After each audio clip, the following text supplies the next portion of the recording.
And I'm TJ Schwanke, and welcome to the Outdoor Quest TV Zoomcast. And today we have not only a very special guest, but a very longtime friend as well, Randy Newberg. And we go back, what, about 21 years now, Randy? Something like that, TJ. I was talking to our buddy Rich on a podcast about a month ago, and I said, yeah, remember like 10 or 12 years ago when we met? And he said, Randy, your calendar is bad. How about 20 some years ago? I'm like, really? Well, So, yeah. I know Outdoor Quest TV, we're in our 21st season of broadcast right now, and you started as our U.S. accountant. Yeah, I'm a bean counter in my other life. I had to have another job so I could afford to produce outdoor TV content. You don't have to explain that one to me. So how have you been faring through all this craziness here in the last few months? It's weird. I don't know how what the rules have been in Canada for shelter in place or anything like that. But here in the States, the beauty of living in Montana is we're pretty rural. Nobody gets real worked up about anything. We just take everything in stride. But we have had some disruptions. I have learned how to manage 8 employees remotely.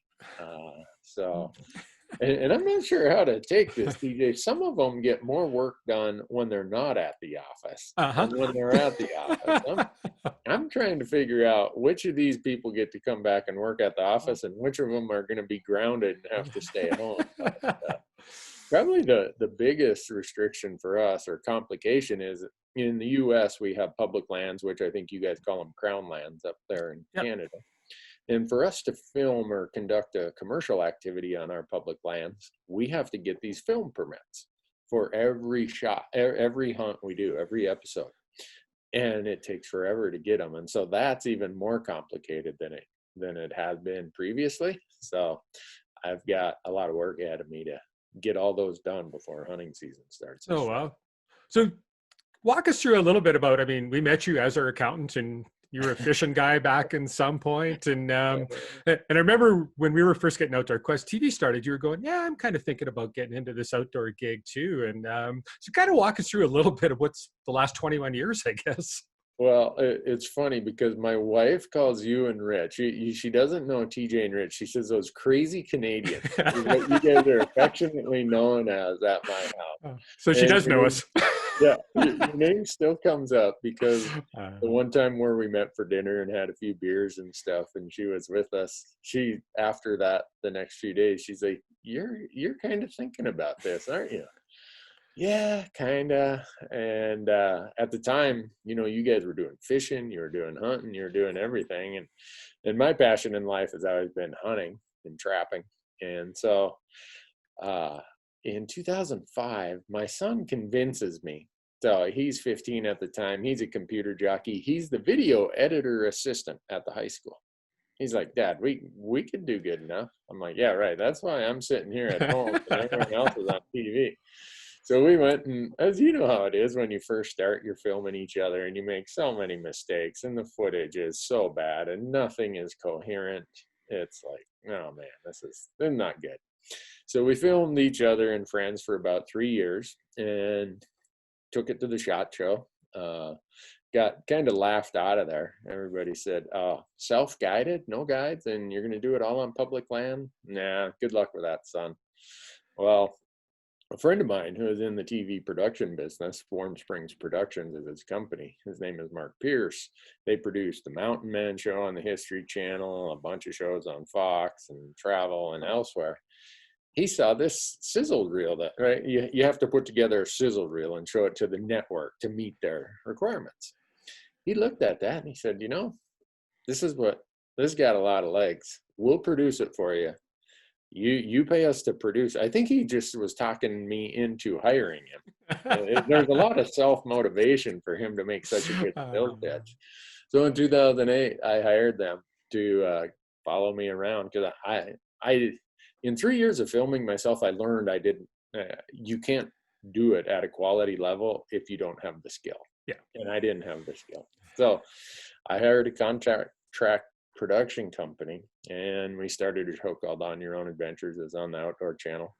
And I have many times sat on a mountain thinking about what a money losing proposition that was, and wanted to call you guys and say, hey, what the heck? How did you guys? No wonder Sandy works at a bank, and everyone, maybe that's the channel to the money. You got to work at a bank or something. But so that's kind of how I got into it. And I don't know how many years I did your accounting here in the U.S. And in my other life, I'm a CPA, a tax accountant. I think you guys call them chartered accountants up in Canada, and that has allowed me to have other expensive hobbies, such as producing video content.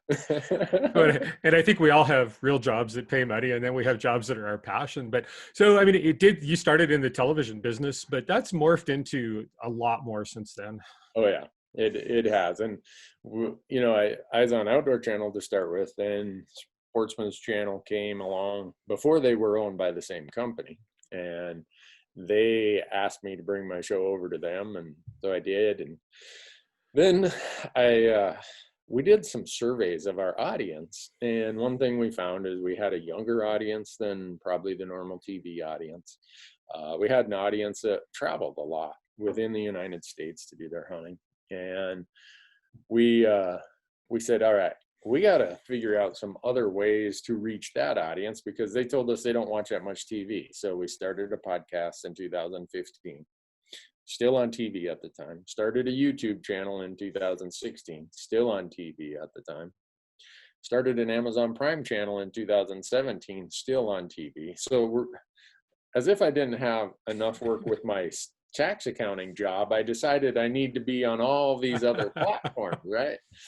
It was crazy. And so by doing those simultaneously for 2 to 3 years, we were able to gauge the audience and see what was working, what wasn't working for our audience. And everybody's going to have a slightly different audience. And so eventually we were getting so many views on Amazon and YouTube that it was bigger than our TV views. And as you know, you get to write a check to the network to air your show. And so I'm thinking to myself, wow, I get more views on a platform that pays me than I do on a platform where I pay them. That's where the accountant part came in. Yeah. Yeah. So that's how we ended up being mostly just a digital platform now. And I have a lot of friends in the TV space, and you hear all these rumors, oh, TV's gonna die, or no, TV's always kind of like people used to say print was going away, right? Yeah. We still read magazines, and it's just new things in new places. And so for us, given what our audience is, it just worked out good to go digital. And yeah, like this morning, I got a message from a guy on our Facebook channel. When are you coming back to TV? I don't do all this digital stuff. Yeah. Like, oh man, I hate to tell him that, but so you got to figure out your niche. Yeah. Yeah, you can't be all things to all people. So yeah, and we've kind of figured that out as well. I mean, we have a real, I think, our demographic's probably a lot older than yours. We have a demographic that really travels a lot throughout the world. Wow. And they're the guys who still watch TV. I saw a number the other day that totally blew my mind, but 95% of the people that watch our show on television watch it live. They don't PVR it. They don't anything. So it kind of speaks a lot. And I mean, it is kind of, I guess, finding that demographic and then catering to them. Like you say, if you try to be all things to all people, you're going to go away pretty quickly. Yeah, you're not going to be any good to anyone if you try to do that. So yeah. The other part for me is realizing that digital, YouTube and other stuff, there's some stuff out there that you scratch your head and say, how did this person even figure out how to run a camera? And so the hard part in digital is when you have so much, I say, there's all this static on digital. How do I become the music? Yeah. And you and I, who used to roll our FM dial and our AM dials across right in our truck, we didn't even have buttons to push. We had to roll the dial, and you'd hear, and then all of a sudden a channel would come in. And so in my mind, I'm thinking, all right, when people are surfing and searching through all this static on the internet, how do I become what they think is music? And so that's the biggest challenge in the digital space, is to actually let people find you and know that you have something there, and it's produced at a higher level and more efforts put into it than just the guy out there with his iPhone or something. Yeah, for sure. And I guess, watching your stuff, I mean, it's very high quality. You obviously spend a lot of money on it. I mean, I've got a long television background. I was in television long before the hunting. I was still shooting back in the tape days, and that's kind of where I cut my teeth. So I understand the business well. And, when I watch a show like yours, it's real, it's believable. There's some things that bother me so much still today on television. When the cameraman is in a place that cameraman could have never been in that hunt, I tune that show out instantly. I mean, I want that camera, like in our philosophy, I think in the whole thing is our cameraman is the viewer. So we like to take the viewer along on the hunt, and that cameraman should never, ever be anywhere where that viewer couldn't be. And I think that's just that long history in television. And like you say, there's so much garbage out there. And when you watch a program like yours, it's awesome. Yeah. Do you have one camera guy, two? Just one. I mean, and when I'm hunting, Vanessa runs the camera, and when she's hunting, I run the camera. So that's made life pretty easy for us because, we've been working together now for, 13, 14 years. So we rarely ever talk, even when the camera's running. Like the most you'll ever hear out of us are yawn 'em. Those are critical words. They are. As we've always found out probably once in our life that they weren't. Yeah, for sure. Or I had a fill-in camera guy one time. He was a guy who filmed a lot of skiing and seemed like, okay, great. Well, he hadn't filmed any hunting. Yeah. And so he's always in the eyepiece, which is great, but he has no peripheral vision. So he's always trying to find the animal. Well, there's a mule deer in Idaho, and I'm like, are you on him? Yep, I'm on him. And I shoot, and the deer runs off. He's like, he's still standing there. You need to shoot him. Oh, no. Well, he was on a rock in this. Oh, my goodness. Yeah. I'm like, no, he's not standing there. He ran off. Oh, no, he's still there. I see him. And I walk over, and the camera is pointed like 30 degrees away from where the deer was standing. So we've all had those experiences.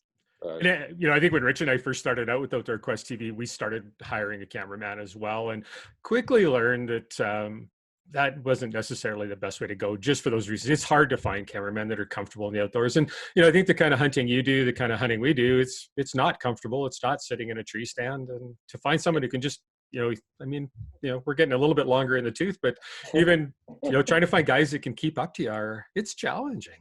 Yeah, I'm lucky that here where I live in Bozeman, we have a film school right here. Oh, wow. University.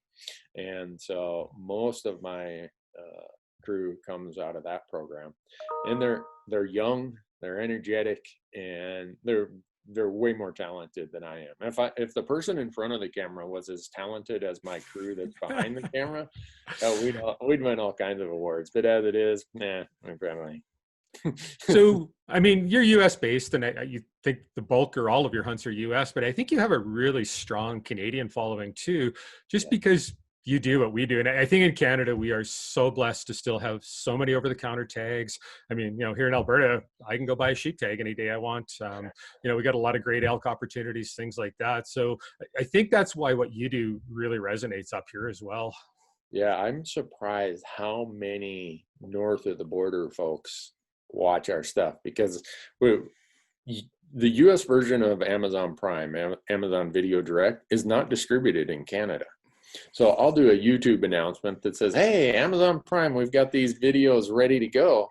And I'll get this flood of comments from Canadians saying, hey, pal, we can't get it up here. Can you talk to those people? I'm like, I've sent them a million emails. Why don't you talk to them? Tell them you're going to drop Amazon Prime. Distribute in Canada. So I am jealous of what you have as opportunities in Canada.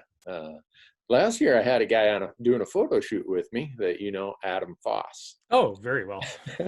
And when he told me where he was from, I'm like, well, this guy, TJ? He's like, do I know him?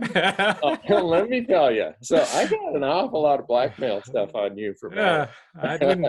Well, quick story about Adam. I mean, I knew Adam's mom and dad when Adam before even Adam was born. So I don't know if that makes me old or him young, or it fits in there somewhere. But no, he's got a great career, and we've seen a lot of really talented filmmakers come out of Canada as well. And I think again, it's just there's so much opportunity up here, and I think sometimes we take that for granted. But that said, I think I still apply in 17 or 19 tags in the Western U.S. every year. I love going down there. And, this year we're going to, well, I'm pretty sure we'll be going to Wyoming for antelope. I drew a super New Mexico elk tag. So, Really? yeah. So I think, that's one of the things I think people miss up here is just, I love the culture. I love the topography, but the plant life and everything. It's so different from what we have. And I mean, maybe the animals are no bigger or anything else, but I mean, for me, going hunting is just experiencing it all. And to go down to New Mexico, to go down to Texas, Colorado, anywhere, it's all unique. And just even learning the language. You guys have some words down there for things that we're probably no different up here in Canada. I was going to say pot, meat, kettle on that one. But I almost feel like I'm a dual citizen borderline, because I grew up on the Ontario-Minnesota border. So the Rainy River divides Fort Francis from International Falls. Yeah. And I spent most of my summers in Northwest Ontario, up north of Kenora and Atikokan and all those places. So when, some of my Canadian friends start pulling out their jargon, I can keep up with them. And some of my U.S. friends are like, what did you just say? I'm like, nah, don't worry about it. It was fun. Well, we may have been at the same bush party or something back in Kenora back in the day or something. So I have been. What brought you out west? My love of hunting. Yeah. There's so much public land out west. There's so many other species. Where I grew up in Minnesota, there's good whitetail hunting, great grouse hunting, and really good trapping. But I can have all that out west, plus antelope, mule deer, elk, all the possibly someday I'll draw a bighorn sheep tag. I'm not like you Alberta guys who can just go buy one over the counter. So you've never drawn a sheep tag? I never have. Oh my goodness. I have the maximum number. We have these point systems in the States. Since you apply in all these states, you know what I'm talking about. And are there any of those kind of lottery drawings in Alberta or in Canada? There are. We do have some special bighorn seasons, some November seasons during the rut and things like that, and they are on points as well. But for the most part, it's over the counter for bighorn here.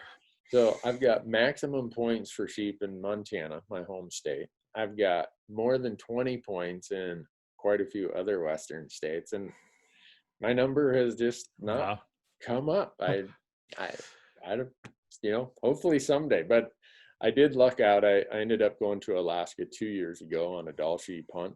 A guy called me. It was his first year in the outfitting business. He was a master guide under someone else, and he said, "Hey, I follow your stuff, man. If you'd come up," his name is Eric Lee, and I'll show you a really good time. But your guide is going to be my son. He's never guided anyone before. He turns 18 the day before season starts. So, yeah, I need someone who's been in the woods a little bit. I'm like, oh, we'll have a great time. So I went up there and we did. I actually even said, look, we'll put all this on YouTube. We'll promote the heck out of you. But we still ended up paying for it. Everyone thinks that just because you put something on TV, you get a free hunt. If that's the case, I've not figured out how that transaction works. No, me neither. Last year, I went to British Columbia with Dustin Rowe. Yep. I did mountain caribou and Canada moose. And everyone's like, well, yeah, naturally, he's going to show you the good spot because he gave you that hunt. I'm like, I better call Dustin and tell him I want that money back then. Yeah, exactly. Exactly. Well, I went on a free desert sheep hunt this year too. And it was either the desert sheep hunt or a new pickup. So, it was, no, you're right. People are, and that brings up some interesting points. I think, we do a lot of guided hunts, and the only reason for that is just because where we go, we have to be guided. That's the only way we can get a permit. If we go to BC, the Yukon, NWT, the only way we can do is guided. But over the years, we've kind of made friends with a lot of outfitters as well. And we have one outfitter I think I've hunted probably a dozen times with in British Columbia and into the Yukon. They had an area, and it was typically they would go, well, we've got this wrangler this is going to be his first year guiding, so maybe you could kind of show him the ropes a little bit. And then you get there and you find out, well, he really hasn't wrangled that much either, and really has never packed a horse before. So by the time you're done, so you've been kind of the trainer, but those are the kind of hunts that I love. And I think people kind of have that misconception that when you go on a guided hunt, you're kind of led around by the nose and show the animals and everything. And maybe that's the case in some places, but I know it sure hasn't been the case for us. And a lot of times we've been mentor, trainer, sometimes even boss over the guy that was supposed to be guiding us. And I love it that way. Well, one thing that really struck me on the British Columbia hunt, Dustin operates in the Cassiars. And since I was a little kid, 13, 14 maybe, I read a story about somebody hunting mountain caribou in the Cassiars.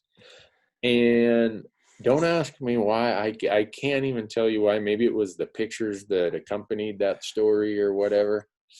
But my dream since I was a teenager was I'm going to the Cassiar mountain caribou hunting. So I had Dustin on my podcast, and after we hung up the mics, he said, well, what is really your dream hunt? I said, oh, I got to go mountain caribou hunting somewhere. Well, little did I know he'd acquired a mountain caribou territory in the Cassiars of all places. So going there and doing that made me realize how special the wilds of Canada are. You guys are blessed with some places and some opportunities that I hope your viewers and your listeners understand how special they are. I get to hunt some of the greatest places in the Western United States. They do not compare to what you all have in well, Canada. In fairness, I think probably part of that, Randy, is just things are different, right? I mean, when we come down to New Mexico or Colorado and places like that, for us, it's just, this is so amazing. This is so amazing. And again, it's just different. And I think anybody who loves a little bit of adventure in their life likes to be a little outside their comfort zone, likes to be places where they don't know a lot about some things and aren't afraid to admit that. And I think that's what draws us to travel as much as we do. And, when you say you come up to the Cassiars and it's the most beautiful place in the world, I mean, it is, but it's no more beautiful than the 50 other most beautiful places in the world that you've probably visited in your life too. And that's one of the great things I find about traveling and keeping an open mind, and you just take it all in. Yeah. That, and then just for me, even in the Western US, the people I meet, I'm a pretty social person, and I love to learn about what the locals do, how they view this, how they live their lives, what role hunting has in their little local culture and traditions. And I don't know, just getting to experience that adds a lot more flavor to whatever the experience and the trip is. Well, and I think a lot of people, get that misconception about TV guys that they go in, try to kill the biggest thing the fastest they can and get out. And, and that may be true for some, but I know for me, and I'm, after watching your stuff and listening to you, I mean, I can tell your passion is for the hunt, and the hunt encompasses so much more than, that actual few seconds of the actual kill. Yeah. I grew up in a little logging town of 500 people. I mean, lived in a trailer house. Who am I to think that I've got some special talent in life? I'm below average at everything I've ever done, and I'm still below average. But if there's one thing I tell people when they say, how did you reach success in the business world? And I tell them this, and they kind of look at me like, what? I told them that being a hunter has been the best business training grounds that I could have ever asked for, because there's so many elements I can't control when I'm hunting, just like business. So you learn to focus on what can I control. There are so many things that are changing so rapidly. I mean, we as hunters take for granted how much information we are processing from the minute we leave the trailhead to the minute we get back at camp that night. We're processing wind, weather, animal behaviors. Is it a drought year? What's the season? What's the moon phase? And you're taking this in, and within 30 seconds, you've made a decision. All right, I'm going that way. And in business, you get a lot of that stuff coming at you really fast. And if you're just going to sit there and say, well, I got to think about that for a year or two, you're going to get left behind. And the other part about hunting is there's no guarantees, right? A lot of times I know it's going to take me 9 days of failure before I succeed on the 10th day. Yeah. That's not too much different than business either. And so I've really been blessed to grow up in this hunting culture and all the skills and all the traits that it's taught me that I never dreamed would become life skills for my adult life. And I'm just thankful. And I'll never get away. When you say it's the hunt, yeah, I'll never get away from that strong feeling that hunting is in every part of the fabric of my life. That was a great analogy. I've never heard anyone talk about hunting that way, and it really resonated. And if you kind of look at, I guess, a lot of successful businessmen in North America, they're hunters. Yep. And if you look at a lot of people in government, they're not. So, I mean, that's all I'm going to say about that. No, you're very correct. I mean, so I go to the Wild Sheep Show in Reno every year. Yeah. I walk around that room, and there are some of the greatest people you could ever imagine. And a lot of them are self-made business people. Absolutely. And when I have this discussion with some of them, they say the same thing you did is, I never really thought about it that way. I hadn't. I look at all the times I failed hunting. Business failure doesn't even, it's like, and hunting is about risk mitigation and risk reward. Okay, am I going to invest all this to hike way in there and lose 3 days of my hunt? When, man, it's a low likelihood there's any elk in there. Well, guess what? In hunting, you're making these risk reward assessments every day if you sit and think about it. And that's really what successful business is also. Well, and I think probably that's what's got a lot of hunters quite afraid right now with the whole COVID thing and everything else that's going on. It's taken our ability to plan away from us. I mean, we've got some great tags in the US this year, and right now the border's closed. And, that's probably the most stressful thing for me right now is just whether I can cross that border. And it's so far outside my control. And, me as an independent businessman as well, like I am a control freak. And I think you have to be successful at business. And now I'm out of control, and I don't like that feeling. Yeah, we're dealing with the same thing here. We've got 2 plans for this season. Plan A is, like every year, we're going to travel the West and show people all these public land hunts. But if we get a spike in COVID, they're going to close the state borders again. Yeah. And have this, they called it 14-day quarantine, where when you came into a new state, you had to self-quarantine for 14 days before you could go out. Well, that's impractical for what you and I do. So if we get a spike and the states adopt that 14-day quarantine again, we have a season where we're going to have to film everything in Montana. And people are going to really get bored of me shooting grouse and trapping muskrats and snaring coyotes and, whatever it might be. But maybe they won't. I don't know. So it's hard to build a business when there's that uncertainty right now. Well, it sure is. And I mean, we're under contract to the network to produce 13 episodes a year. And unlike a lot of shows, we're often producing shows like a month or 2 out kind of thing. So, I mean, my desert sheep hunt has already aired and we were just there in March. And so, our business plan was kind of, we were going to still be shooting this spring, doing a couple bear hunts, get those on early. All of a sudden, COVID shut it right down. So now I produced 11 shows. I still got 2 to produce.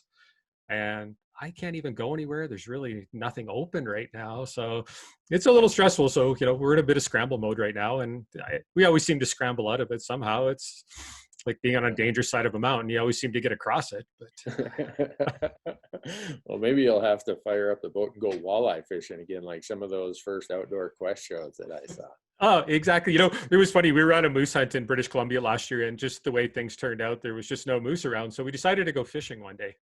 And, we must have caught like 150 grayling in about an hour and a half. And I went, God, I miss those fishing TV days. I mean, I could have done 3 shows in an hour and a half there. And, here we were at day 10 of this moose hunt, and, we had an intro and that was about it. Yeah. Do you run into this also where, at least for the companies I work with, a lot of time I got to deal with their ad agencies, and the ad agents have no idea the difference between producing a Western big game hunt where I have to travel somewhere and all the logistics of getting permits and tags and all this. And they want to compare it to, and nothing wrong with this. I understand why people produce it. But the guy from the Midwest US who goes and does 3 whitetail hunts within an hour of his house, and his production costs are nothing. Yeah. And so they think that we're supposed to produce a super high quality big game mountain hunting at the same price as the guy who can, he lives in Missouri, so he can go to Kansas, Missouri, Nebraska, Kentucky, Iowa, and it doesn't cost him more than $500 a trip. Yeah. I'm like, hold on here. If you think you want to be part of Western or mountain hunting, you got to open up your checkbook a little bit here. Yeah. This is way more work, way more risk. And the ad agents usually are like, oh, I don't get it. I mean, one thing we're pretty lucky with in Canada is like we're dealing with a lot smaller companies. Like they're often subsidiaries of a US company, but usually I'm talking to the guy in charge. Oh. So it's a lot easier. I know when we were doing Outdoor Channel down in the US in our first few years, those huge buys down there trying to deal with ad agencies, exactly what you're saying. And it was so frustrating, and then we were kind of the redheaded stepchild in Canada, right? So we got looked down upon that as well. So it was really challenging. So we've avoided going back on television in the US. And that's been a lot of it. I just didn't like the stress involved with it. Yeah. Where in Canada, I can deal with the owner, and that owner knows whether we've increased sales, whether we've decreased sales. And he kind of knows what we do. I mean, we just signed on with a new rifle company 2 years ago here in Canada. And, they had a great presence in Eastern Canada. And just explaining to them how much different things were in Western Canada and how we could feature their products in a different light. And they were kind of like, well, we don't really get it, but okay, here's a check. Yeah. And after the first year, they were kind of like, oh, we get it. Here's another check. So I think when you do your job right, but the regional differences in television are huge. And I mean, our TV show, we're still pretty guerrilla style. I mean, we rarely ever use a tripod. Everything's over the shoulder. There's some shaky footage, and I never apologize for any of that because that is our style. And, we like to make that's our viewer. And I think it's worked for us. And some of those super overproduced shows, sometimes I just kind of like, I don't want to watch this anymore. Yeah, I'm just not talented. I'm not an actor. So if someone wants to, and I'll say that the production company I hired to start with, they are so good. There's a reason why they are producing all these shows for these really big networks, because they're that good. Yeah. But they have this perception of perfection. Well, when you're dealing with me, you aren't getting perfection. I'm here to tell you. So just quit this idea that we're going to do reenactments. I'll just turn to the camera and say, guess what? The camera guy was sleeping on the switch here. We didn't get that part, but here's what happened. And I think that's what your viewers have come to expect that from you. I think as have ours. And I think that's why we've, I always watch some of these overproduced shows, Vanessa and I'll sit and watch TV and I'll be like, oh man, those shots are so pretty. Look at that. Maybe we should do some of that. And she goes, you're the longest running hunting show in Canada. Probably what you're doing is working. There's a reason you're that. And I'm like, yeah, women and their, common sense sometimes. Yeah, they know, whenever I need really good advice, I ask my wife. Yeah. Like, hey, darling, I got a question. And she doesn't give any fluff. She's just like, well, listen here, knucklehead. Here's kind of how it is. So. Yeah.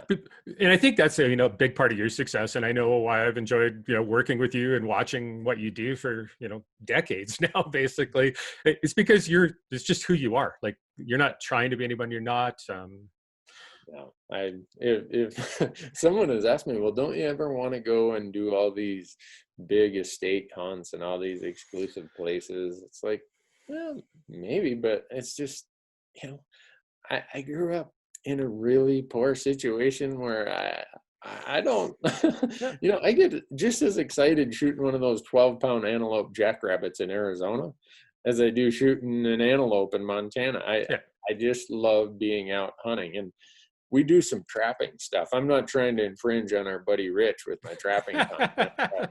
It's just part of who I am and what I love to do. And in the States, trapping is not as appreciated as it is in Canada. But I don't give a damn.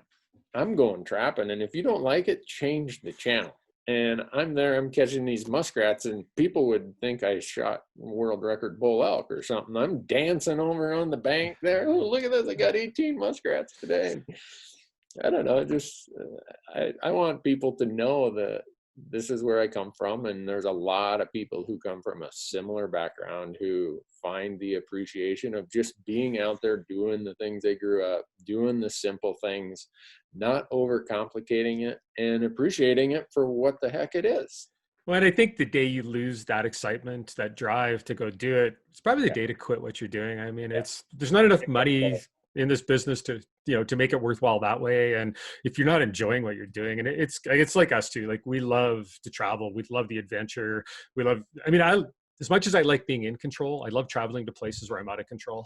Mhm. And I get a real rush from that. And, Yeah. some of my trips to Asia and places like that, I mean, you honestly didn't know if you were going to live or not some days. And, um, to me, there's a bit of a rush still comes with that. Everyone asks me, a popular thing in the States is obviously to go to Canada hunting, but also to go to Mexico hunting. And I've been in jail in Mexico, so Okay. Here's a quick comment on that. So I posted on our Facebook page that Randy Newberg was going to be on our Zoomcast, and what questions would you like to ask him? My buddy Jeff Stone, he says, ask him if he's going hunting in Mexico this year. nope. There is not enough love or money to get me in Mexico. And I've seen guys like you and others who go there and have these fantastic hunts. And I'm thinking, boy, that's pretty tempting. But when you've ran away from the local federales down there and flew the coop, busted out of jail kind of thing. Well, we didn't bust out, but we had to leave them a brand new Toyota 4x4. So tell us the story quick. I mean, that's got to be a great story. We get a fender bender, right? Me and my buddy Jerry's driving, and I'm going to college in Arizona at the time, and we get in a fender bender, and all of a sudden they show up, and they've got us for resisting arrest. The contraband, their contraband was a little bit of U.S. beer. I mean, come on. But they haul us into the jail, and first they say $500 we'll let you go. Well, we're college kids. I think we pooled all of our money and we had like $184 or something. We offered that to them and they just started laughing. So there was a guy out at our camp he's been a veteran of many Mexico endeavors, and so he could speak Spanish. We convinced him to let our buddy Rich run the 4 or 5 miles out to our camp to get this guy named Joe. Joe comes back and he's negotiating on our behalf. And he comes over to us. He's like, you guys got to come clean with me, man. You did not get in a little fender bender. These guys, I've been coming here for 30 years. I've never seen anyone in as much trouble as you guys are. And we're like, do they have us confused with some guys who committed a murder downtown or something? What? And so he keeps negotiating. Finally, he comes to us. He says, look, the best deal I can get you is tomorrow morning at 9 o'clock is your sentencing. Not a hearing, not an arraignment. Your sentencing. And this guy, the sheriff, Al Hefe, is going to let you go tonight, but you got to leave that brand new Toyota 4x4 here so he knows you're coming back at 9 o'clock tomorrow morning. And if I was you guys, he whispers, I would get the hell out of here. Yeah. I would head back to the States tonight. So we did have another vehicle, and that's what we did. We left a Toyota that had 4,500 miles on it, and we shook hands. When we got back to the States, we were buying our buddy Rich. It was his graduation present. Oh my God. So there's 7 of us. We all shake hands at luck. We're going to buy Rich a new truck. Well, when we get to the States, 3 of the guys bail. And so me, my uncle, my best friend Jerry, who is driving, and Rich, the owner of the truck, we all pitch in and buy him a brand new Toyota 4x4 and left that truck down there. But if you, however old I live to be, if I die of natural causes, I would have lived at least 5 years longer, if not for that event in Mexico. I can't even, the smell is what still sticks with me, TJ, is I was standing up in the bed of the truck because I was showing off. We had some girls we picked up along the way. They were hitchhiking and we're like, hey, jump in. So I'm standing up talking to them when this little fender bender happens, and it rolls the truck a little bit on its side. I mean, just, like not roll it over, but just tweaks it. And it tosses me out, and I got knocked out in the process. Oh my goodness. So, yeah, I wake up. The only thing left is my shorts. That's it. They've taken my shoes, my glasses, my shirt, everything. And so they haul me when we get to the jail, they haul me to the back end where the supposed doctor's office is. And I think he was a veterinarian or just a local booty doctor or something. But when you're sitting there in the front where all the people are being detained, and then they open up, it's like a chef's or a kitchen where they have the double doors that swing open, and they bring you back down this long hallway, and there's cells on each side. And some of Mexico's most hardened, sex-starved criminals are stacked 4 to 6 deep in those cells with nothing but a little bunk and a slop pail. And the smell to this day, oh man! I told Jerry, my buddy who was driving, I'm like, you know what? I'm dying before I'm staying here. Yep. I'm gonna grab somebody's gun. I am not staying here. So then they know how scared you are. So when they walk you down this long corridor, all the inmates are grabbing and hooting and yelling because they can see the fear in your face. Oh yeah, it's great entertainment for them. So nope. Yeah, in fact, on the Life member breakfast every Saturday morning at Wild Sheep, they give away a Mexico desert sheep hunt. Yeah. And I've told Gray Thornton, I'm like, Gray, if I win this thing, I'm donating it back, man. He's like, what? This is an $80,000 hunt. I'm like, I don't care. We'll hold an auction or a raffle or something. I ain't going. And I'm not. So if ever I win that hunt, someone else is going to get a chance to either bid on it or win it in a raffle, because I'm not going. And I think all the trips I've taken to Canada, I used to spend every weekend in Canada, and I did some really dumb stuff when I was in Canada. I mean, you guys have a really high tolerance level for bad behavior up in Canada. In fact, I think you fit kind of right in Canada. If your behavior's, in the afternoon when you've had a few beers, you guys have a real liberal tendency. Or when I say liberal, I mean in terms of you're pretty tolerant of obnoxious behavior. Especially of tourists. Well, yeah, and maybe it's because I had a little bit of almost Canadian dialect because growing up right on the border there. But what we did in Mexico, I exceeded that by 100-fold in Canada, and one of your Mounties just comes over and like, hey, can you just keep it down a little bit? And then he takes his uniform off and he comes over and has a beer around the campfire with you.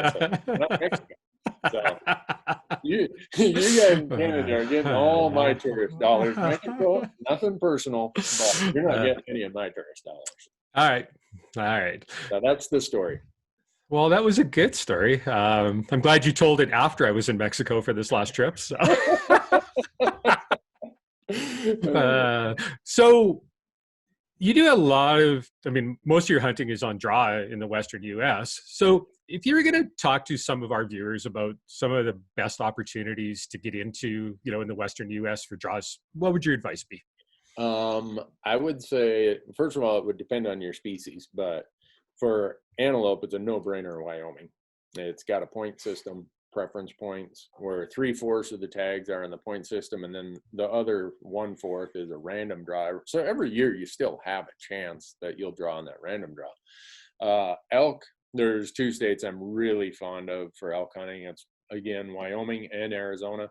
A lot of people don't realize this, but Arizona has these late rifle hunts in late November, early December.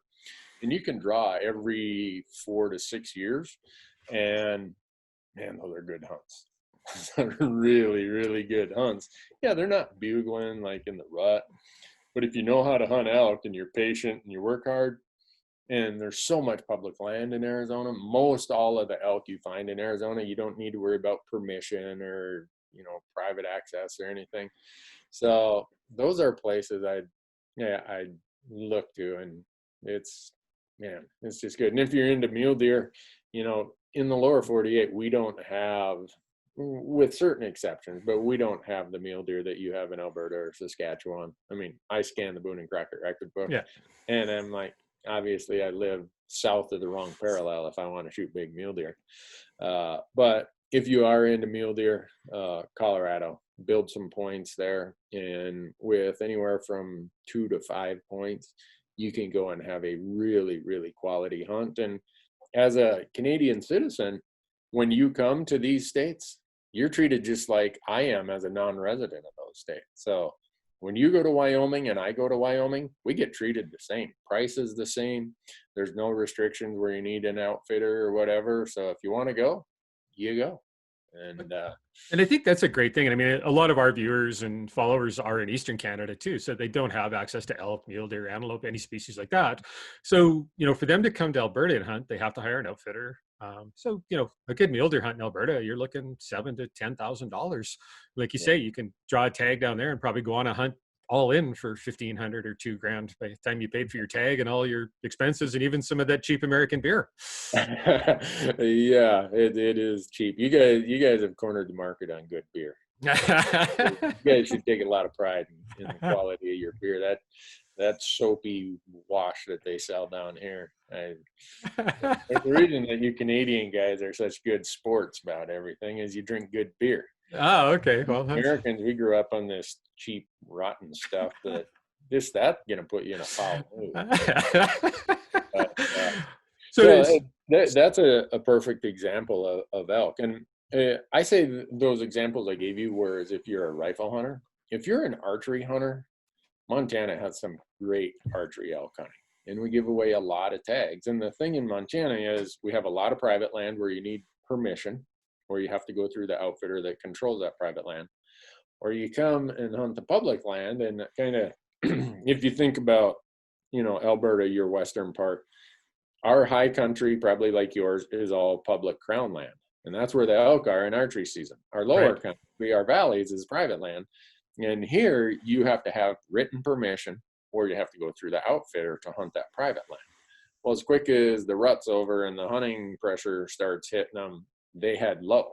And there are, in Montana, in large part, many of the elk are not accessible. So if you come here in archery season, those big bulls you see walking around on those private places in November and September are up there where you can chase them. So if you're an archery elk hunter, man, Montana is really a good option. So for somebody who's never ever applied in the US or anything like that, like, how do you get started? Yeah. Well, this is kind of a self-promoting pitch, but go ahead. On our YouTube channel, we do a video for every state. We walk through the details of every state. Here's how you apply. Here's how the process works, the deadlines, everything else. But the easy way to get started is just go to the state websites, kind of like your provinces, our states. All of our states have their own system. We don't have a federal system, just like you guys don't in Canada. We have a state-based system. So go to the website for that state and download, they call them proclamations, and it'll tell you the deadlines and all this. And some states, you gotta have a certified hunter education certificate to go, and your Canadian one, if it's a qualifying provincial education certificate, you'll already clear that hurdle. And most of them, it's you buy a license up front. It's, depending on the state, anywhere from $60 to $150. And then you just start saying, I want to apply for this species and this species. And, all right. So when you pick that species, then you got to say what area. And I suspect, and when you're telling me about your sheep hunts, you guys must have some areas in Alberta and other states where it's limited entry of, you got to put into a lottery. So that's really what you're doing. And they throw your name in the hat, and hopefully they send you an email. Hey, congratulations, you're coming to wherever hunting this year. So I know I've kind of looked at my US draws as I apply for the really low odd draws, and the chance of taking a pretty exceptional animal exists. And I haven't drawn a lot of permits over the years, just because of that. But the ones I've drawn, I mean, I drew Arizona a few years ago. I've, had some great hunts in New Mexico, things like that. So, but Vanessa, on the other hand, she just really wanted to go experience some Western US hunts because she hadn't. So she's probably drawn more tags than I have in half the time, just because of the units. And not that the hunts were any less quality. I mean, they were awesome hunts, just the trophy quality maybe wasn't as big. So, there's things to decide on that. But if you just want to go hunt mule deer or elk or antelope, the place we hunt in Wyoming, you can draw every year, the unit we hunt in. You don't need any points at all. And it's not a great trophy zone, but, we have good friends that live there. We stay in their house. There's lots of BLM land there that we can go hunt. So it's just really figuring out all those little nuances of what exactly you want from your hunt, and then, applying accordingly. Yeah, for me, I do a little bit of that same thing, TJ. I've got a few states where, okay, this is I call them swing for the fences, try to hit a home run because the draw odds are low, but I know if I draw, there's not a lot of other tag holders, so it's going to be a higher quality hunt, and the age class is above average. Yeah. But I love to hunt. So then I've got all these other states where, you know what, I just want to go. So I do the Vanessa idea there. It's like, yeah, I'll apply there. It only takes a point. I'm going. And so you really have a ton of options in the States. So, you can swing for the fences, or you can say, hey, I just want to go and have a good time. And those options exist also. Yeah. I mean, like for us in Alberta, we have antelope here, but it takes us about 13 years to draw an antelope tag in Alberta. Yeah. We're at the far northern extent of the range. We don't have a lot of tags. I think there was 15,000 people applied for a few hundred tags last year. So it takes a long time, but I know when I draw, I can kill an 80-inch plus antelope, but I don't want to wait 13 years to hunt antelope. So that's why we go down to Wyoming. You know what? If I shoot a 14 or 14 and a half inch antelope down in Wyoming, I'll probably see, 100,000 antelope while I'm down there, meet some great people, spend some time with friends. And I think the tags, I don't know what it is, $300 or something by the time we're all said and done. So for me, it's just a great getaway, and I love to hunt antelope. So, we try to go every other year if we can. And this year we're going every year kind of thing. So yeah, there's a lot of opportunity down there, even for people like us who live in a great area to hunt. Yeah, and I know when I researched Canada, you guys kind of have multiple classes. Like, okay, you're a resident of Canada, but not a resident of that province, and then you're a non-resident, an alien is what you're called here. Oh yeah, yeah. So we don't have that in the States. No, you don't. You're either a resident or a non-resident. Yeah, and they don't. You're a non-resident if you want to hunt Wyoming. And you live in Alberta, I live in Montana, we're both treated the same. So we don't have that other tier. It's just put your name in and come hunt. Yeah. So, and, and sometimes I feel bad for, guys like you who live in the West with such a passion for hunting, just having to draw permits every year. And I think sometimes, we do take what we have for granted up here. And with that said, our hunter numbers, we're one of the few places in North America, our hunter numbers are actually increasing substantially. In Alberta. I think in the last 5 or 6 years, we've increased 30% in hunter numbers, which is great, but there's a double-edged sword to it. Now our draws that took 2 years are taking 5.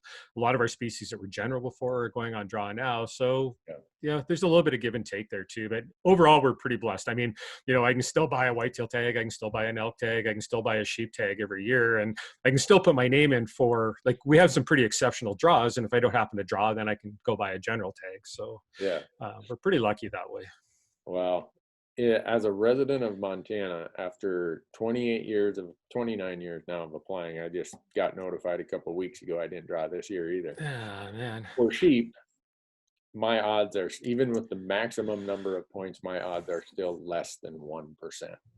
And well, sheep hunting, you need to go buy that tag over the counter, TJ. Well, but it's not all it's cracked up to be here. I mean, our tags are pretty expensive. They're $55.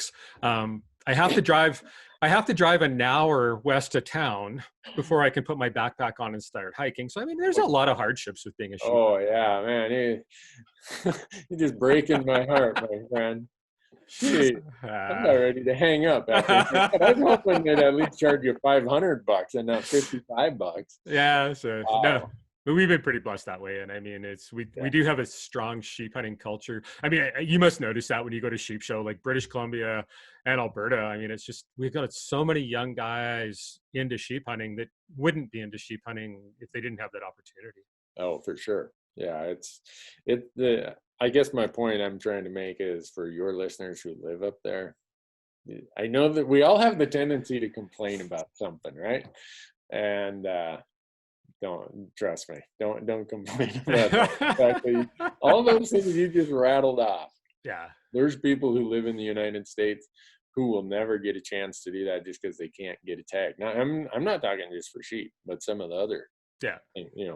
oh yeah, I can go hunt great big whitetails on an over-the-counter tag. What can you get a whitetail and a mule deer tag, or do you only get one deer tag a year? Yeah, so basically all of our whitetail tags are general over the counter. Our mule deer are primarily on draw now. So, but yeah, you can buy a whitetail tag and draw a mule deer tag. I think we've got a whole bunch of draws for deer, and there's different things. And I think one day I added up, and if everything came together in 1 year, I could get 11 deer tags. Some of those are for antlerless deer, but still, there was a whole pile. I think there was still 7 or 8 buck tags if kind of everything came together perfectly, and you bought some of the more niche tags. Yeah, there's a lot of opportunity. And then you have great fishing. You have world-class waterfowl hunting. You got any land for sale up there? Yeah, well, it's not getting any cheaper. So, but I mean, we've kind of got a unique system here in most of Canada too, is where landowners can't actually charge for hunting access. That's what I've heard. Yeah, so I mean, can you tell me how that works? Because here in the States, yeah, so property rights say that if I own the land, I control access to that land for everything: hunting, hiking, you name it. Yeah. So the landowners here do control access in the fact that they can deny you access. Okay. But our animals are owned by the Crown. Yeah. So here too. yeah. So the way it's been interpreted here is the landowner can't actually charge you to access to hunt animals that are owned by the Crown. So we are pretty lucky. Probably if I go knock on 100 doors in a hunting season, probably 75 of them are go, yeah, sure, you can go hunting. Wow. Yeah. And I think a lot of that comes, with establishing relationships with landowners, go help with their branding, go help with fencing, just being polite, call them on the phone before you show up. We're pretty lucky that way. We get access to a lot of really good land. I know last time Vanessa drew her antelope permit, down where we hunt antelope, it's basically 100% either privately owned or privately leased land, both of which require permission. And in 2 days of driving around, we had access to just a little over 1 million acres. Wow. Yeah. Without having to pay a fee. Not at all. So it was just, people out of the goodness of their hearts. That's an interesting spin on it, because in the States, they can, I mean, and the common thing anymore, it wasn't this way 30 years ago, but the common thing now is that they either lease it to an outfitter who you have to go on a guided hunt with the outfitter, or you pay what they call a trespass fee. Yeah. Which are still a substantial dollar amount. Yeah. I know we hunted a private ranch in Wyoming last year and paid a trespass fee, but it was quite reasonable. I think it was $150 or something. Like it was, yeah. You got the screaming deal, man. You know what's going to happen if I share this? People are going to say, can I get a hold of TJ and find out what that $150 trespass fee is? Yeah. So, I mean, it's just the differences. I think the nuances between, crossing the border, there definitely are some, but there's a lot of, common too. And I think, but you have a super passion for elk hunting, don't you? Yeah. Oh yeah. Yeah. And you also have an elk podcast? Yep. I have a Hunt Talk Radio podcast, and then I have another one called the Elk Talk. So I do 2 podcasts. Yeah. So if you had to give, I guess, tips for Alberta, BC are probably the same tips you'd give for the Western US, right from, I guess, planning that elk hunt to successfully seeing it through, kind of what would be your steps? Yeah. And so I got to qualify this by telling people the first 6 years I hunted elk, I did not kill a bull. I tried every gadget. Oh, I got to go buy more of this, and spraying down with that and this kind of clothes, and none of it helped. So finally I went, I don't know how much time you have, but I used my analogy of walleye fishing. For some reason, I've been able to go to just about any lake I've never been to before, and I can catch walleyes. Why? because I know what walleyes need at any time of the year. Okay, early ice out, guess what? They're getting ready. It's pre-spawn. Come late April, it's it's spawn, and then there's post-spawn. There's summer, and so I said, I wonder if I could apply those same sort of principles to elk, because I'm a firm believer that elk are, at least in rifle season, once you find them, killing them isn't that hard. Yeah. It's finding them consistently on these huge expanses of terrain that they occupy. So I sat down and said, all right, I'm going to break this down into 5 seasons, and I'm going to try to figure out what is their need in each of those 5 seasons. And I'm going to go look for them wherever they could satisfy that need. And so that's how I can find them consistently. And once I started doing that, I did that over a summer, because I was so mad at myself. It's like, nobody is putting in more time than I am and having so little to show for it. So I put together, all right, in Montana, our rifle season opens, that's post-rut. Here's what bulls need in the post-rut period. I think they need sanctuary. Where's a sanctuary where I know they're going to be going because of the hunting pressure? Go and apply that. Very first morning that I ever tried that, boom, I shot my first bull elk. I'm like, why did I make this so complicated? And so from that point on, I've kind of refined that. And so my advice to people, the summary of that is, know what the elk need at the time of year you are hunting them, because their need in early September is completely different than what their primary need is in late October. So you're not going to find elk in late October in the places you saw them while you might have been out on a family hike in late August. Yeah. So be thinking about, what does an elk need? They're going to be on the landscape in the places that they can satisfy that need with the least amount of expended energy and the lowest risk of hunting or other predation. And when you sit down and think about it that way, it becomes a lot easier to locate where they're going to be, because you and I both know there's a lot more places where they aren't than places where they are. And that's, since I started doing that and refining that, finding elk in places I've never even been to. Every year I probably hunt myself or help other people on tags. I'd say 3 to 5 hunts a year where I've never been there before. And so we got to apply that same strategy of, all right, is this pre-rut, peak rut, post-rut, late season? What is it? What are their needs? And okay, based on those needs, here's where they're most likely to be. And go try to find them in those few places. Well, and I love your fishing analogy there, because we both come from walleye tournament fishing backgrounds. And I mean, that 90% of the walleye live in 10% of the lake. And, you can go fish all the unproductive water as hard as you want, and you're never going to catch. I mean, that's a great analogy. And, for anybody who is a fisherman, and I think, coming probably from that competitive fishing background gives you a little bit of an edge there too, because, basically any living creature that's going to apply to. Yeah, I mean, I tell people who do a lot of whatever kind of fishing, I don't care if it's bass, walleye, but nobody goes and fishes walleyes in August in 8 feet of water or 4 feet of water. You might catch them there in April or May, because for all the reasons, they're in a different phase of their life. They're in either the pre-spawn or spawn, and there's habitat and needs that they can satisfy in shallow water. Yeah. In August, they're out on those main lake humps and those deep points. Why? Because now they're on the food bag. I mean, they're trying to just eat. And where's all their food? It's out there in 30 feet of water, not 8 feet of water. And like you said, same with elk. You can hunt the best looking elk terrain that you saw in a magazine. Oh, these big parks or these big expanses of dark timber. If there's no elk there, you're probably not going to fill a tag. Yeah. So speaking of eating, the second most common question we had when I put my post up on Facebook about you joining us was about Dairy Queen. Yeah.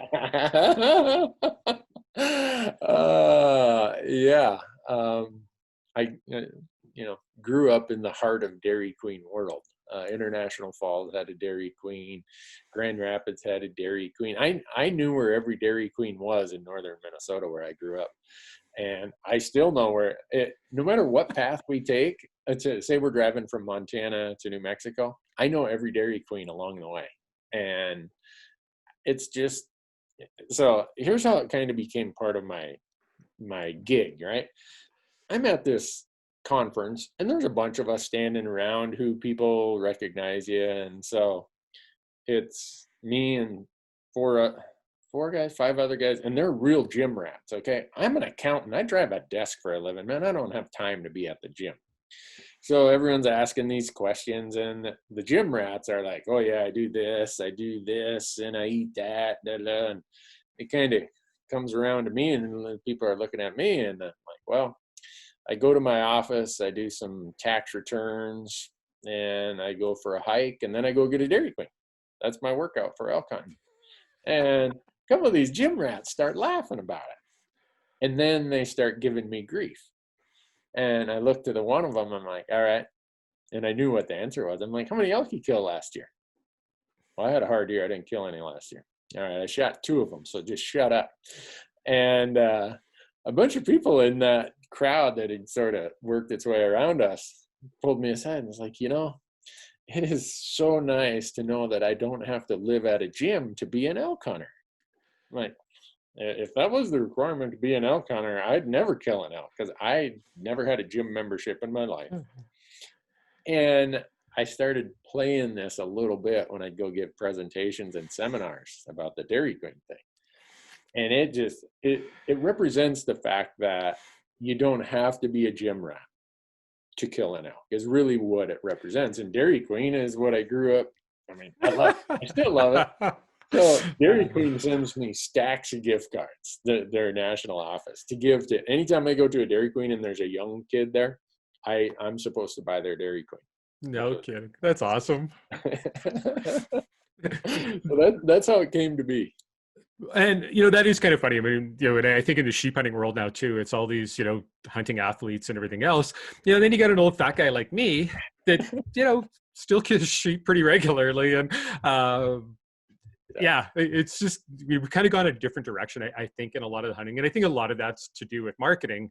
And I do still, probably like you do, from, you know, guys in our age group kind of going, you know, God, you still give me hope that I can get out there and do that. I mean, and, you know, I've had a little bit of a belly all my life, and I've walked a lot of 30-year-olds into the ground in the mountains too. And, and I think a lot of it's just mental and just being out there and doing it.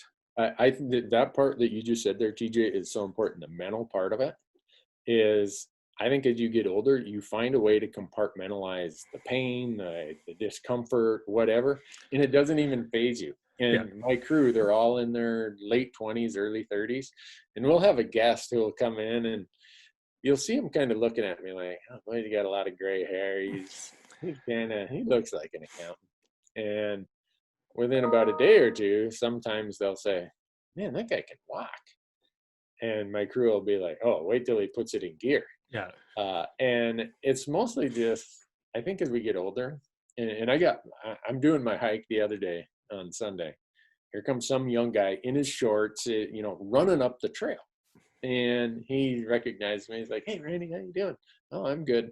And what am I doing? I'm slightly off the trail. I've got 30 some pounds because I know that going off trail strengthens my core, and it's going to get my feet and my ankles and my knees back in a better state versus just running with nothing but a pair of shorts on up a cleared trail.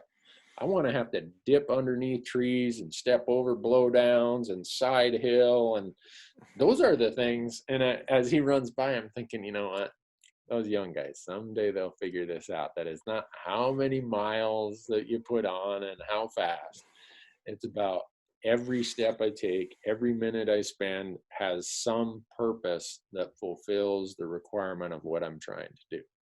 And that's great advice. And I think once you get to a certain age, you just accept the fact that you're not going to keep up to the 20-year-olds anymore. But it doesn't mean you're not going to get there. And it doesn't mean you're not going to be more effective, you know, in the woods, in the mountains than they are, just because with that gray hair comes a lot of wisdom too. And, you know, sometimes you're slower, sometimes you can't go as far. So you need to use that wisdom a little more. And, you know, I've been pretty lucky over the years with sheep. Like, I mean, I've killed quite a few sheep, and I've killed several sheep on just day hunts.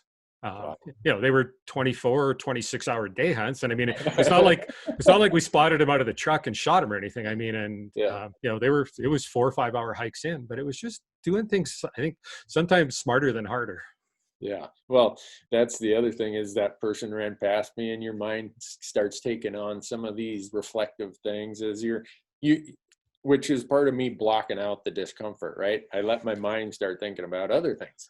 And one of the things I'm thinking about is how much better I am now at anticipation of where animals are going to be, or where they're going to show up and where they're going, than when I was younger. When I was younger, I thought, well, I'll just wait till I see them, and then I'll run up that mountain. I'll climb that 1,400 vertical feet and try to get there before dark. Yeah. Well, now it's like, let me think about that. I think that bull is this evening. I think that bull's showing up there. So it's noon. I've got 5 hours to get in position. Yeah. I'll just ease my way up there. Yeah. And so I think as you get older, skill and experience allows you to anticipate more, and you can still be equally or maybe even more effective than feeling like everything is this contest of grit and strength and endurance. It's like, not for me. Take it back to walleye fishing. I mean, how many checks did you cash at walleye tournaments driving your boat a mile versus the guys who were driving 60 or 80 miles, right? Yeah. Yeah. No one could ever catch a fish near the boat landing. No. Yeah. It's like, really? Okay. See ya. Head on down. So yeah, I think in what you bring up there, for me anyhow, is we bounced around from trapping to walleye fishing to hunting. There's so many skills that you pick up in all of those activities that are transferable to the other. And business too. Yeah. I know people probably think this guy is such an idiot. How can he think that walleye fishing makes you a better elk hunter? Or how can he think that all your failures in hunting somehow are going to make you successful in business? Maybe I'm just making it up, TJ. Maybe that's my rationalization for why I've failed so many times, and that I got to extract some value out of all these failures. Maybe that's it. But I strongly feel that the group of people I run with who've been successful in whatever endeavor have exposed themselves to situations where they don't have a lot of control over everything, and they got to be critical thinkers who can think quickly and not need 3 hours to make a decision of, well, should I use a blue crankbait today or should I use a gold one? Yeah. Just get something in front of their face. Yeah. Like find them and they'll eat it. And you make that point with elk too. I mean, it doesn't take much to kill an elk with a rifle. But you just have to find them, and that's where 99% of people that fail, that's where they fail, is they just never find them. But it's been I love chatting, this stuff with you, because it really resonates with me. And I don't know if, that's just because we're older in life, and we probably, we've taken similar career paths over the years, but, a lot of what you say really resonates with me is how I've got here. But you're a lot more active probably in the digital platform than I am, which is a younger guy's game, or younger person's game. Those guys that are in their gals, they're in their early 20s trying to come up now. You got any advice for them? Yeah, don't give up. I mean, if people ask me, they want me to boil it down to one trait. What is the best trait to be successful in hunting or whatever it is? If you or I would have listened to the critics, we would have quit within 2 weeks. Yeah. And the same with, I don't care, elk hunting, walleye fishing. It just requires that attitude of, I'm not giving up. I accept that failure is part of the process of learning. And again, in anything in life, I believe. And so if you're young, don't think that TJ or Randy just showed up and everything laid out perfectly. The number of times both of us probably walked away and needed a little bit of reflection to say, why am I doing this? What was I thinking, or whatever? But you go back to, you know what? I set out to do this, and I'm gonna find that path forward. And that would be my best advice. And then some people look at me like, well, you sound like my old man when you say that. Well, guess what? Your old man or your mom or your grandma or whoever it is, they probably have enough miles to know that whatever they were successful at, it was because they didn't give up. Yeah. And I mean, I tell people, if everything was easy, it'd all be golf. Or fishing. Golf is so hard. Give me a break. There's nothing hard about golf. That's no offense to the golfers. That's good. I don't golf, so Yeah, insult them all you want. I don't know if that Uh, answers kind of or gives any insight to what you were looking for there, but it just comes down to the successful people in any endeavor are those who don't give up easily. And But it's funny. I had my desert sheep outfitter on the podcast not too long ago here, and he's 31 years old and has just built up a huge outfitting business. Like he's super successful. And I asked him basically the same question I asked you, and that was the exact answer he gave too. Is don't. oh, really? Yeah, exactly the same answer. So, and he's been super successful at what he does, as have you, and as of a lot of us. And I know when I get asked that question, I think one of the big pieces of advice I give to people too is treat it like a business, or it's never going to be. Yeah. Have a plan how this business is going to succeed, and then never give up. Like you say, there's going to be parts of that plan that just don't work. Right. But unless you have a plan going in, and it's just, like your elk hunting, your fishing, everything else, if you just show up and start running around willy-nilly, you're never going to be successful. And so if you have a plan going in, and that's, people always, I think, get annoyed with me. Like, they're like, how do I start a TV show? And put a business plan together. Yep. They're like, what? What's that? Well, that's where you need to start. I say the same thing. If you saw, and this is the accountant nerding out in the business world, right? My business plan when I started this in 2008 is about this thick. Yep. I probably killed 400 trees just to print the paper for that business plan. But I still go back to it because there are certain principles and certain values that I put in that business plan that even though the landscape's changing from TV to digital to whatever, there's still validity to that plan, and the why of that business plan that's printed on the first page has never changed.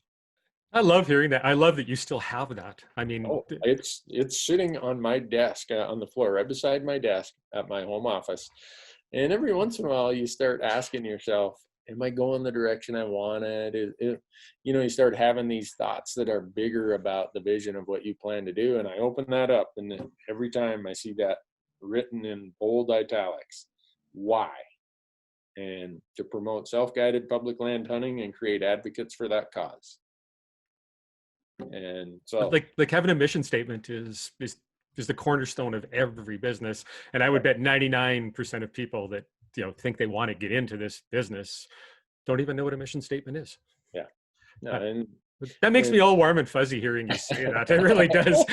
I was like, yes. I mean, I bet you your business plan, TJ, like mine, within a month, you almost thought this is completely invalid because everything was different than you thought it would be, or things changed, or like I started in September of 2008.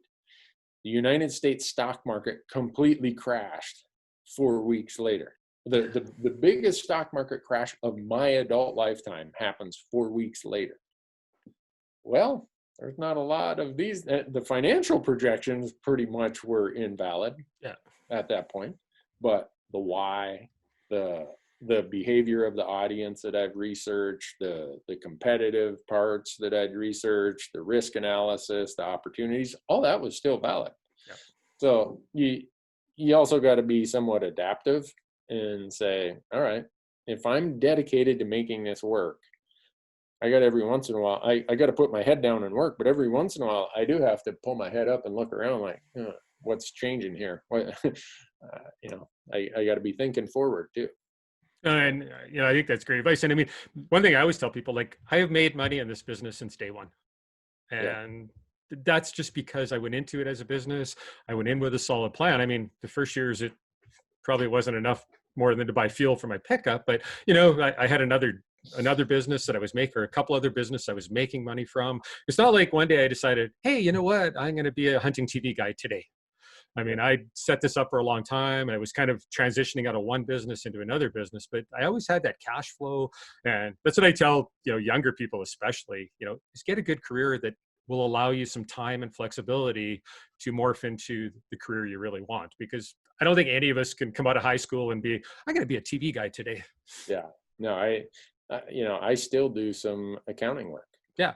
And the reason being is I had a vision of I wanted to build this to a larger place, and every dime kept getting reinvested so that, okay, I've got this crew that has these talents and we can do all these platforms. So now I'm just about to the point of, all right, I've reinvested to, I'm where I need to be. Yeah. Now it's, let's put our foot on the gas and let's run this like a business. And I was exactly at that point until about the middle of March, with the second biggest stock market crash in the history. Yeah. So, but you know what? It again, like, and that's a true story. Like, I was kind of, my whole plan was this year was going to be, totally focused on this. I was going to drop a lot of the other things I was doing. I just kind of at that age, and COVID changed that. But Yeah. it didn't change the fact of what I'm going to do. It just changed how I'm going to do it. So Right. now I'm going to have to work harder for another year or two to get back to that same place. But yeah, and I tell people, whatever you do, don't quit your day job. Exactly. Because unless you've got a pot full of money set aside, yeah, and just know that there are days you're going to think, why did I do this? Yeah. And then most of the days, once you start seeing a little progress, you're going to be like, I can't believe, why didn't I do this sooner, is what you'll start asking yourself. Yeah. I mean, I've been self-employed since I was 21 years old and in a ton of different businesses. I've done well with all of them, some better than others, but it's just, I think if you've got that drive, that vision, and that plan, I can't stress. I just loved hearing that story about your plan. That to me was worth the whole hour and a half we've been talking, was to hear that you actually, and it's so old school that business plan exists on a piece of paper that you keep there. It's still there. And the why is that whiteboard right there has it. The whiteboard's in the other offies. Yeah, right. And you see behind me, like, I'm still old school. There's my calendar for the year and it's got all my plans on it, right? And yeah, it's funny you say about being self-employed. One of my crew, you get a lot of highway miles, windshield time when you're driving from Bozeman to, Colorado to Arizona, wherever. And one of them asked me, how long have you been self-employed? When did you know you were going to be self-employed? Well, when I was 7 years old, my grandmother owned a diner, the only diner in our little town, and my mom took it over when her parents moved to Alaska, and I ran a bait shop out of that little diner, where my grandpa took the old ice cream cooler. He was a millwright, so he was the handiest guy you ever saw. Well, I had these minnow traps. And in early May, the minnows would run up the creek, mud minnows, chub, shiners, you name it. And the minnow traps would just about be full. You'd pull them up, it's like minnows pouring out of them. I'm like, wow, this sounds like we go over to Red Lake and we pay 70 cents for a dozen minnows. I could get filthy rich doing this. So my grandpa builds me this out of that old ice cream cooler with the lift up lids. One for the creek chubs, one for the mud minnows, one for the shiners, and he builds this little aeration spray system. And I'm this kid that I had it was like a volunteer thing where I didn't charge by the dozen, I charged by the scoop, and you put your money in this little plastic bucket or like old jug, and people would come up from Minneapolis and they'd be like, "You mean I can take a whole scoop for $1?" Yep. Well, there'd be like 4 or 5 dozen minnows in a scoop. And they're like, boy, I feel bad. Here's $2. I'm like, $2? I'd run down and check my minnow trap, and I'd come and I'd dump even more minnows in there. And then at night, I'd go out and pick night crawlers. I was one of those kids in town, especially if it was a rainy day and the night crawlers are out on the sidewalks and out everywhere. I'm just getting pails full of night crawlers, and I'm selling those. I'm 8 years old. I'm self-employed, man. I'm making like $20 a week selling bait out of my grandma's diner. And so I knew then I was going to be self-employed. And then that went into trapping. And I mean, when you're young and you're trapping, guess what? You're self-employed. Yeah. So, yeah, I've been self-employed my whole life pretty much. Yeah, that's awesome. Well, Randy, I could talk to you all day, but speaking of real jobs, I think I better get back to that. I want to thank you so much. I know you are probably one of the busiest guys I know, and for taking some time out for joining us here. And give us just a quick rundown of where people can find your stuff. Sure. If you're into YouTube, our YouTube channel is Randy Newberg Hunter. Same title and handle on Instagram and Facebook.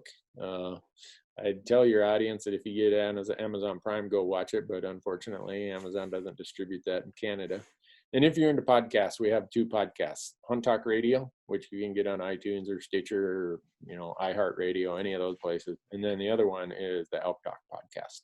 So pretty easy to find. And thanks for having me, TJ. When you sent me the invite, I'm like, oh, what a great year. I've already been on Rich's podcast, and now I get to be on TJ's Zoomcast, and 2 guys who had a lot of influence of kind of letting me pick your brain. I mean, you guys probably got tired of my questions and emails.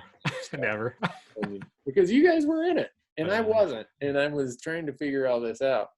And so now to be able to come and be on your platforms and share some of these stories I'd make time for you guys any day.